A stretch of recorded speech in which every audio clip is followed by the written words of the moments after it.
안녕하세요. 제이풍스 TV입니다.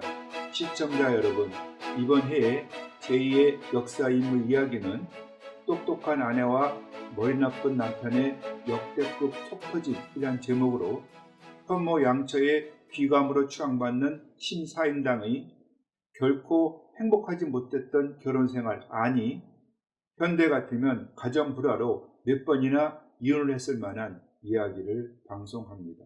자, 심사인당이 어떠한 여성인가는 세상이 다 알지요. 현재 5만원권 집회에 도안된 여성 인물이고요. 그림, 서예, 시에서 재능이 뛰어났던 예술가였고요.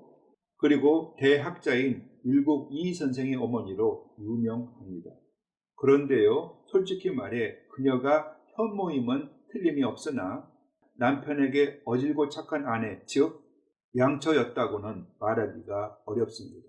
왜냐하면 부잣집에서 태어난 똑똑하고 야무진 여자가 시집을 가 7남매를 낳고 길렀으나 남편은 과거를 봤다 하면 낙방을 하고 의지까지 박약하고 주막집 여자와 바람까지 피웠다면 어찌 속이 미어터지지가 않았겠습니까? 머리 나쁜 남편이 믿음직하고 잘나 보이기는커녕 손톱을 바짝 세우고 바가지를 팍팍 긁어야 속이 풀리지 않을까요? 애통하게도 심사임당의 운명이 그러했습니다. 심사임당은 1504년 강릉의 오죽헌에서 영월 군수를 지낸 신수권의 아들 신명하와 용인시 사이에서 둘째 딸로 태어났습니다. 그럼 오죽헌은 친정 아버지의 조상들이 대대로 산, 즉 친신의 집이었을까요? 아닙니다. 오죽헌은 애 할아버지였던 이사온의 집으로 애동딸인 이씨 부인이 물려받은 집이니 이씨네의 집입니다. 즉 서울에 사는 신명하가 강릉에 사는 용인이 씨와 결혼을 했으나 장인이 애동딸을 예뻐하여 오죽헌에서 함께 살고 싶다고 말하자 성품이 착한 사위는 그 말을 순순히 따라 결혼한 아내를 서울의 본가가 아닌 강릉에서 친정 부모와 함께 살도록 동의를 한 것입니다. 즉 이씨 부인은 결혼을 한 후에도 시집이 아닌 친정에서 친정 엄마인 강는채 씨의 병간호를 하며 산 것인데요. 당시 사정을 되짚어 보면 이해가 갑니다. 20대 중반에 결혼을 한 신명하는 과거에 급제를 할 때까지 부인과 떨어져 서울에서 계속 살았고 1년에 몇 번 정도 강릉을 찾아가 이씨 부인을 만나 딸만 5명을 낳았는데 심사임당은 그가 28살 때 오죽헌에서 태어났지요.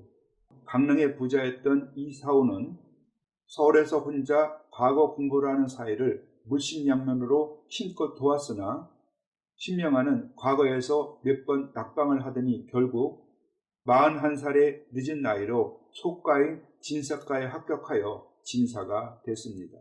그런데 기묘사화가 일어나 조정에 피바람이 불자 자신도 사화와 연루되어 감옥에 갇히는 고생을 하자 세상을 한탄하며 높은 벼슬을 향한 꿈을 접었고 44살 때는 서울 생활을 모두 정리한 뒤 강릉에 있는 처갓집으로 아예 내려왔습니다. 그 후로 3년간 오죽헌에 머물며 딸들에게 성리학과 글씨 그리고 그림 그리는 법을 가르치며 살다가 47살의 나이로 세상을 떠났습니다. 어려서부터 다른 자매들보다 기억력이 좋고 총명했던 사임당은 16살이 될 때까지 아버지인 신명하와 한 집에서 살지를 않았는데 이유는 아버지가 과거 시험을 준비하며 서울에서 살았기 때문이며 아버지가 강릉을 찾아올 때만 만날 수가 있었지요. 그러자 어린 사임당은 생언이었던 애 할아버지 이사온에게 학문과 그림 그리고 글씨를 배워 애 조부의 학문이 사임당의 예술과 학문에 깊은 영향을 미쳤습니다. 사임당이 시와 그림에서 놀라운 재능을 보이자 이사온은 안견의 그림을 구해다 주기도 했고 훗날 아들인 이율곡은 어머니의 행적을 기록하면서 어머니는 어렸을 때 사서성경을 통달하고 글을 잘 지었고 글씨와 그림에도 뛰어났다. 7살 때 안견의 그림을 모방하여 산수화와 포도를 그렸는데 세상에 따를 자가 없다라고 했습니다. 사임당의 그림 솜씨가 얼마나 비범한가를 알 수 있는 일화가 전합니다. 어느 날 잔치집에 초대를 받은 사임당이 여러 부인들과 이야기를 나누던 중 마침 국을 나르던 하녀가 어느 부인의 치맛자락에 다리가 걸려 넘어지는 바람에 그 부인의 치마가 국물에 모두 젖었습니다. 그런데 가난했던 그 부인은 잔치집에 입고 올 옷이 없자 다른 사람의 새 옷을 빌려서 입고 온 것인데요. 그래서 깜짝 놀라 빌려 입고 온 옷을 버렸으니 새 옷을 사줘야 할 텐데 돈이 없으니 어쩌나 하면서 울먹이자 사임당이 그 부인에게 치마를 잠시 벗어 저에게 주세요. 제가 어찌 수습을 해볼게요. 라고 말했습니다. 치마를 벗어주자 사임당이 붓에 물감을 찍은 후 이리저리 붓을 놀리니 신기하게도 얼룩진 국물 자국이 탐스러운 포도송이가 되기도 하고 어떤 얼룩은 싱싱한 포도잎이 되었습니다. 그림이 완성되자 사임당은 이 치마를 시장에 갖고 가서 파세요. 그러면 새 비단 치마를 살 돈이 생길 것이라고 말했고 실제로 그 포도 그림 치마는 새 비단 치마를 여러 벌 살 만큼 비싸게 팔렸다고 합니다. 강릉의 처갓집에서 3년간을 살며 사임당을 지켜본 신명아는 결혼할 나이가 된 딸을 시집 보내고자 마음을 정한 뒤 사익감을 몰색했는데 그때 그의 마음속엔 가문이 좋거나 돈이 많은 사람이 아니라 딸의 예술적 재능을 최대한 키워줄 사익감을 먼저 생각했습니다. 왜냐하면 지체가 높은 명문가로 시집을 가면 새 며느리가 그림을 그리며 생활하는 것이 예뻐 보일 리 없어 눈치를 줄 것이고 반대로 가문이 형편없거나 가난한 집에 시집을 가면 살림살이에 바빠 딸이 예술활동을 하지 못할 것이 뻔해 보였기 때문입니다. 또 생각했는데 신명아 본인은 딸만 5명 낳고 아들이 없으니 딸을 모두 시집 보내고 나면 마음이 몹시 허전하고 외로울 터 내가 딸을 여러 명을 두었으나 사임당만큼은 내 곁에서 떠내보내고 싶지 않다라고 말할 만큼 사임당의 남편만은 딸과 함께 처갓집에서 살 대릴 사이를 원했습니다.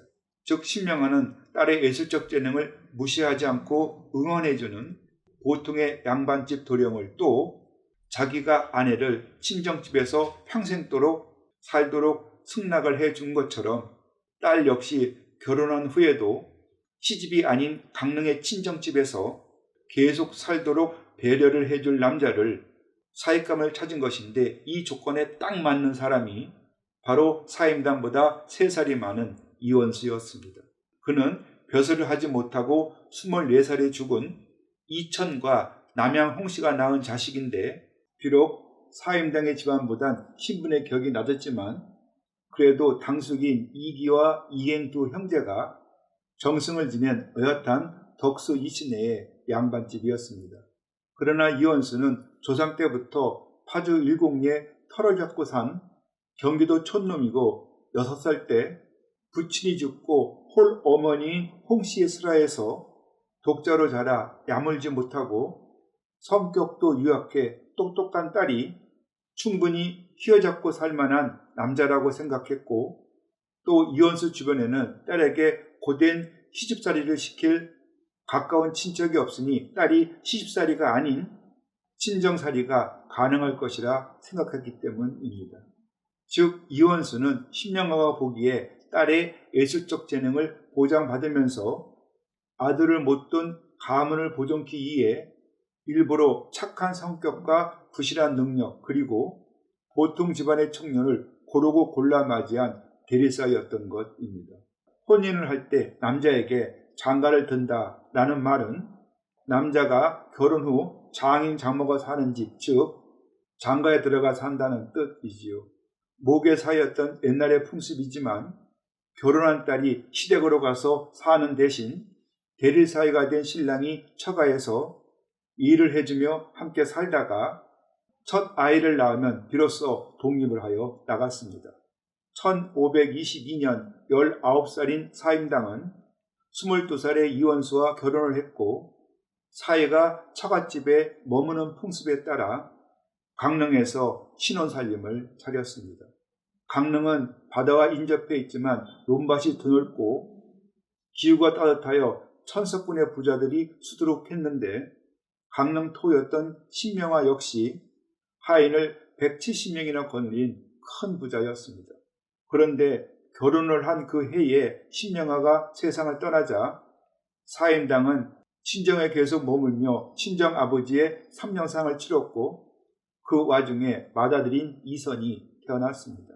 그런데 말인데요, 친정집의 살림살이가 넉넉하여 먹고 사는 데는 별 지장이 없었지만 사임당에게 늘 가슴이 답답해오고 머리가 터질 듯 아픈 큰 걱정거리가 있었습니다. 예, 그렇습니다. 결혼 후 20년 동안 이현수와 더불어 살며 4남 3녀의 자식들을 두었지만 양반 신분이 남편은 이름 그대로 왼수처럼 관직에 올라 나라의 높봉을 받는 대가는 말할 것도 없고 집구리 마냥 높봉도 보장받지 못한 채 그저 명예직인 생엄과 진사를 뽑는 속과조차도 급제하지 못했습니다. 그럼 조선의 양반들은 왜 과거 급제에 올인해 죽으라고 공부를 했을까요? 과거 급제는 이 손에 흙대가 끼지 않은 양반들이 평생을 부귀하게 사느냐 아니면 잔반이 되어 처자식을 굶기고 가문이 몰락하느냐 하는 생사가 달린 문제였습니다. 3대 이상 연속해서 벼슬을 하지 못하면 양반도 세상의 대우가 땅바닥에 떨어졌고 수입이 없으니 평민보다 더 못한 삶을 살기도 했습니다. 그러므로 양반은 과거에 급제를 해야만 그 가문이 유지되고 죽어서도 신주에 간직명을 쓸 수 있었는데 대가 급제자들의 평균 나이는 37에서 38살이었고 30년 이상을 온통 시험에 매달려도 급제를 할뚱말뚱 그만큼 어려웠다고 합니다. 그러나 이원수는 과거를 보러 가다가도 풍악이 울리면 그쪽으로 발길을 돌린 한량인지라 자식의 장래를 걱정한 사임당이 어느 날 단호하게 말했습니다. 내가 과거 공부를 하기 좋은 명산을 알아두었으니 이제부터 10년을 작정을 하고 그곳에서 과거 공부에 전념하여 꼭 급제를 하세요. 그래야만 우리 부부는 물론 자식들도 잘 될 수가 있어요. 자, 이제부터 우리 부부는 떨어져 살 것이니 아셨죠? 사임당은 남편이 오직 과거에만 열중할 수 있도록 온갖 생활용품을 넉넉하게 쌓아 나귀에 실은 뒤 하인까지 붙여서 산으로 들여보냈습니다. 그런데 기가 막히고 코가 막히는 일이 벌어졌는데 분명 금이 한양을 기대하며 공부를 하러 간 남편이 3일 뒤에 집으로 돌아온 것입니다. 반갑게 맞이할 사임당이 아니지요. 깜짝 놀라 다구쳐 물었습니다. 서방님 왜 돌아오셨나요? 그러자 이원수의 말이 참 과간인데요. 저 부인이 몹시 보고 싶어서 그냥 왔어요. 황당하지요? 그렇습니다. 진짜 똑똑하고 야무진 여자가 어쩌다 결단력 없고 의지가 약한 남자와 살을 맞대고 살면 부인의 속은 허구한 날 미어 터질 수밖에 없지요. 남편은 사임당의 호진 꾸지람에도 불구하고 공부에 정진하지 않았고 그 후로도 몇 차례 과거 공부를 하러 간다고 작별을 해놓고는 하루도 못 넘기고 부인이 보고 싶다며 되돌아왔습니다. 인내의 한계를 느낀 사임당은 어느 날 자기의 머리카락을 가위로 싹둑 자르며 협박을 했습니다. 서방님, 진짜 공부를 제대로 하지 않으면 저는 집을 나가 비구니가 되겠습니다. 어찌하겠습니까? 하지만 될성부른 나무는 떡잎부터 다르다고 했나요? 이원수는 결국 3년 만에 과거를 포기했는데 시청자 여러분 생각해 보세요. 신명하는 분명 사이가 너무 똑똑해서 일찌감치 과거에 급제해 한양에 살게 되면 강릉 생활에 익숙한 자기 딸이 예술활동을 하는데 지장을 받을 것을 염려했지요. 그래서 양반의 집 자식이지만 공부 능력은 뛰어나지 못해 대릴 사이로 데리고 살 이원수를 사이로 골랐지요. 그 바람대로 된 건 아닌가요? 하지만 여러모로 똑똑한 부인에게 기가 질려 밤에 부인을 안아주는 것 말고는 그림을 그리는 부인 옆에서 먹을 가는 일이 전부였던 이원수지만 하늘에 도는 공평하여 그는 조선 제1의 천재를 낳았습니다. 바로 율곡 이 선생입니다. 강원도 평창에는 이원수가 수은 판관을 지냈던 일로 판관이 살았던 터라고 하여 판관대가 있는데요. 바로 율곡이 잉태된 장소입니다. 사임당은 남편이 과거에 급제를 하지 못하자 결혼 후 10년 후 강릉, 한양, 파주, 봉평 등을 돌아다니며 생활했는데 율곡을 잉태할 즈음에는 서울과 강릉의 중간 지점인 봉평에 집을 짓고 4년간 살았습니다.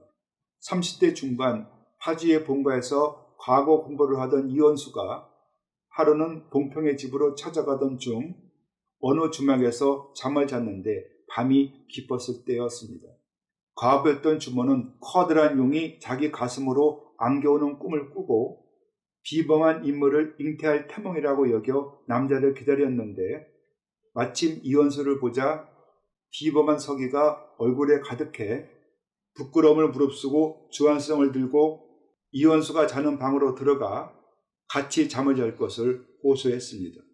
그러나 이원수는 평소에 한량답지 않게 그녀의 잠자리 요구를 냉정하게 뿌리쳤는데 그것이 신의 한 수였습니다.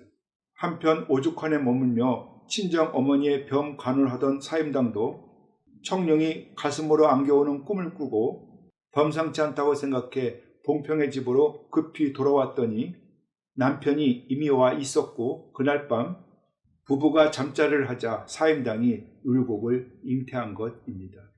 아내와 며칠을 보낸 뒤 파주의 본가로 돌아가던 이 원수가 과부의 주막을 다시 찾아갔으나 어쩐 일인지 문전박대를 했습니다. 어언이 봉방해져 지난번에는 나를 유혹하더니 오늘은 왜 문전박대를 하오? 라고 따졌더니 그날에 당신의 씨를 받았으면 하늘이 낸 큰 인물을 낳을 수 있었소. 하지만 그 씨는 당신의 부인이 가지고 있소. 이제는 껍데기만 남았으니 당장 꺼지시오. 라고 이원수를 내쫓았습니다. 판관대는 사임당이 율곡 선생을 잉태한 장소이니 시청자님들 중에 구도 장원을 한 이처럼 세계 최고의 석학을 잉태하고 싶으면 인걸은 지령이라고 했듯이 평창군 용평면 백옥포 삼리에 있는 판관대를 찾아가 그 땅의 기운을 온전히 몸으로 받기를 바랍니다. 이원수는 사임당이 자기보다 학문과 예술적 재능이 뛰어난 점을 인정하고 그녀의 충고를 따랐지만 유교 사상에 찌든 양반가의 법도를 완전히 벗어난 사람은 아니었습니다. 대개의 부인들은 여필종부, 즉 남편은 하늘이고 아내는 땅이라 생각해 남편을 섬기고 살았지만 사임당만큼은 남편의 말에 고분고분 따르지를 않았고 가정을 위해 늘 남편을 단호하게 대했으니 늘 부담스러운 부인이었습니다. 특히 이원수가 6살 때 청상가부가 된 홍씨 부인은 궁핍한 살림에도 예아들만 바라보고 힘들게 살았고 자식이 결혼을 하면 며느리의 시중을 받으며 좀 편하게 살 것을 기대했습니다. 그런데 며느리는 친정 아버지가 죽자 딸임에도 스스로 3년상을 치르겠다며 강릉에 그대로 눌러 살았고 자식인 이원수도 자기 엄마의 처지는 일도 생각지 않고 팔자 좋게 과거 공부를 한 해 만에 하며 처갓집에서 살았으니 얼마나 열불이 터졌겠습니까? 홍씨 부인은 자식이 결혼을 한 지 3년이 되어서야 도도한 며느리의 얼굴을 처음 보았습니다. 그럼에도 사임당의 머릿속엔 홀로 사는 시어머니는 안중에도 없고 오로지 강릉에 사는 친정 어머니만을 우리 엄마, 불쌍한 우리 엄마 하면서 결혼 후 19년 동안 친정집 또는 그 부근에서 살며 친정 어머니만을 돌보며 살았으니 사임당은 이 시내의 며느리보다 친시내의 딸 노릇을 더 열중했던 여자가 틀림없습니다. 하지만 시어머니가 늙어 더 이상 살림을 하기가 어렵게 되자 38살이 된 사임당은 할 수 없이 한양의 수진방에 있던 시댁으로 들어와 맏며느리 역할을 했는데 10년간 서울 생활을 하다가 갑자기 48살에 심장병이 생겨 숨을 거두었습니다. 그럼 서울에서 보낸 인생 말년의 10년은 행복한 나날이었을까요? 아닙니다. 벼슬도 없고 돈도 벌지 못하는 이원수가 뻔뻔하게 술집 주모와 바람까지 피웠으니 속을 바글바글 썩던 진짜 열불나는 세월이었습니다. 이원수는 아버지로서 또 남편으로서 늘 자격지심이 들어 자존심이 몹시 상했을 터 집에 들어가면 7명의 자식들이 한심하다는 듯 자기를 쳐다보고 부인도 과거를 포기해 백수나 다름없던 남편의 일거수일투족에 대해 잔소리를 했을 것이 뻔하기 때문입니다. 하지만 아내와 말다툼을 벌려도 온갖 유교 경전에 빗대어 한마디 하면 10마디로 대답하니 이 원수에게 머리가 비상한 아내는 늘 벅찬 사람이요 피하고 싶은 여자였습니다. 설상가상으로 이원수의 자존심이 스크래치를 당하는 일이 또 벌어졌습니다. 이원수는 머리가 나빠 과거 공부는 포기했으나 그래도 처자식을 먹여 살리고자 친척인 이기를 찾아가 벼슬을 부탁했는데 이기는 윤원형과 함께 을사사화를 일으켜 많은 선비들을 처참하게 죽이고 권세를 잡은 사람이라 평판이 좋지가 않았습니다. 하지만 평생을 벼슬 없는 선비로 구박을 받으며 살기보다는 친척의 도움을 받아 사람답게 살고 싶었던 것인데 그 사실을 안 사임당은 영의정이 아무리 종친이라 해도 그분은 결코 옳지 못하며 그분의 세도는 오래가지 못합니다. 출입을 삼가하세요 라고 간곡히 만류했습니다. 이원수는 아내의 잦은 충고가 마음에는 들지 않았으나 억지를 부리지 않고 그 충고를 받아들여 훗날 화를 면할 수 있었습니다. 옛날이나 현대나 성격 차이가 심해 부부관계가 싸늘해지고 가정의 화목이 깨지면 남자들은 우선 집으로 들어가길 꺼려하지요. 그리고 깐깐한 아내와는 정반대로 자기를 마냥 인정해주는 순하고 어리숙한 여자를 집 밖에서 찾아 딴 살림을 차리는 경우가 흔한데요.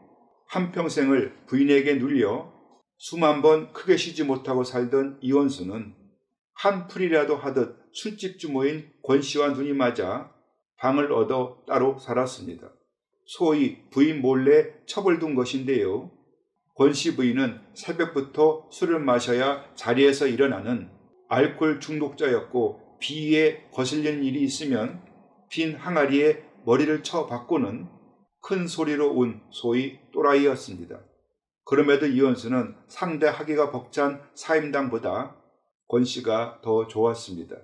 하루는 권씨를 끼고 술을 마시는 이 원수를 보자 사임당은 울분을 참지 못하고 집을 나가 금강산을 다녀오기도 했는데요.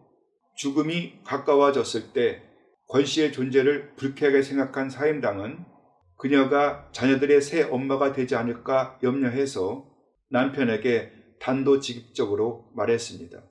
내가 죽은 뒤 재혼을 하지 마세요. 자녀들이 이미 7명으로 많으니 자식이 더 필요하겠습니까? 부부관계가 소원한 상태에서 7남매를 키우던 사임당은 건강이 좋지 않았는데 죽기 1년 전 쥐구멍에도 볕들 날이 있다라는 속담처럼 50살이 된 이원수가 친척인 이기의 도움을 받아 음서로 수은판관에 임명되었습니다.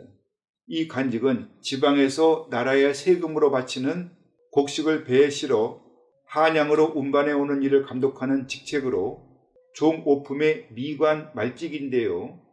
남편이 처음으로 나라에서 노봉을 받자 사임당은 1551년 봄 오랫동안 살던 수진방을 떠나 삼천동으로 이사를 했습니다.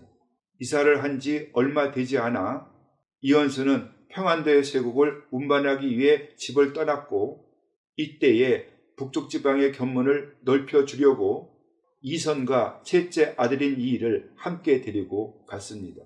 그런데 그들이 떠난 뒤 청천벽력과도 같이 사임당의 몸에 병이 들었고 병상에 누운 지 3일 만에 48살의 나이로 호련히 눈을 감았습니다. 시청자 여러분, 인생이 참 허망하지요?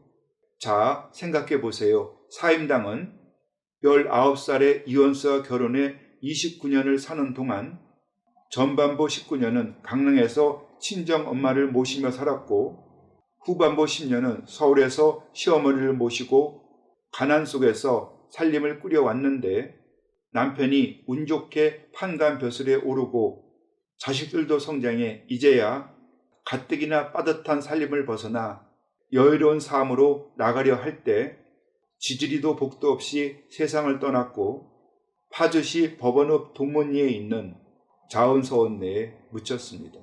유교적 규범을 내세웠던 조선시대, 여자는 사회적 진출이 아예 막혀 있었고 일반 가정의 부인도 집안일 대신 예술적 재능을 펼친다는 것은 불가능했는데 사임당은 이런 사회적 제재로부터 비교적 자유롭게 예술적 재능을 펼치다가 죽었으니 운이 좋았다고 해야 하나요? 과거를 보았다면 분명 급자를 했을 부인이 죽자 열등감에 어깃장을 놓던 이원수는 사임당이 눈물로 호소를 했음에도 불구하고 곧바로 권씨 부인을 첩으로 삼았는데 그녀는 사임당보다 20살이나 어렸고 장남이 이성과 나이가 비슷했습니다. 성격이 괴팍하고 변덕이 심한 권씨가 새 엄마가 돼 안방을 차지하자 이선은 매일 권씨와 싸웠고 이의도 참지를 못하고 가출을 했지요. 그래도 이원수는 천박한 권씨의 위로를 받으며 수은 판관을 지낸 뒤 사안부 감찰을 역임했고 사임당이 별세한 후 10년이 지난 1561년 61살로 죽어 사임당의 묘에 합장되었습니다. 예, 맞습니다. 묘는 그 주인이 이 땅에 실제로 살았음을 일깨우는 징표인데요. 그런데 살아서는 같은 하늘을 쳐다보고 살 수 없을 만큼 원한에 사무친 사람들도 죽어서는 서로 이웃한 묘에 놓여있는 경우가 흔합니다. 현재 한국에선 3쌍의 부부 중 1쌍이 이혼을 하고 또 항혼 이혼도 점차 늘어나 사회 문제가 되고 있지요. 서로의 매력에 이끌려 결혼을 했으나 살다 보니 성격도 차이가 나고 경제적 문제도 생겨 이혼을 할까 말까 하고 속을 바글바글 썩고 사는 부부가 우리 주변에는 참 많습니다. 시청자 여러분 스스로 생각할 때 결혼을 잘못하여 인생을 망쳤다라고 생각된다면 똑똑한 아내와 머리 나쁜 남편의 역대급 속터짐의 주인공인 이원수와 사임당의 합장묘를 찾아가 위로를 받아보시죠. 묘 앞쪽의 비석에는 증 숭정대부 의정부 좌찬성 행 통덕남 사안부 감찰 20 증 정경부인 평산신씨 합장지묘라고 쓰여 있는데 평생 눈을 흘기며 선생님처럼 충고를 해야 된 부인과 나란히 누워있는 이원수의 마음은 과연 편할까 라고 생각하면 고개가 갸우뚱해집니다. 또 절대 새장가를 가지 말라고 당부를 했는데 죽자마자 주막집 권씨와 결혼해 자녀들과 불화를 일으킨 남편에 대한 서운함을 사임당은 어찌 삭히고 누웠는지 고개가 또 갸우뚱해집니다. 하지만 부인에 대한 열등감도 남편에 대한 미움도 죽음과 동시에 깨끗이 잊었다는 듯 무덤은 아무런 말이 없으니 상석 위에 술 한 잔을 올린 뒤 고개를 숙이면 문득 현모양처인 심사임당도 평생을 속 썩고 살았는데 나 또한 사는 게 뭐 별거 있냐, 다 내 팔자지 하는 생각이 들어 답답한 가슴이 조금은 시원해질 것입니다.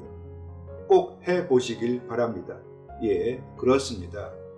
죽음은 누구에게나 공평하게 찾아옵니다.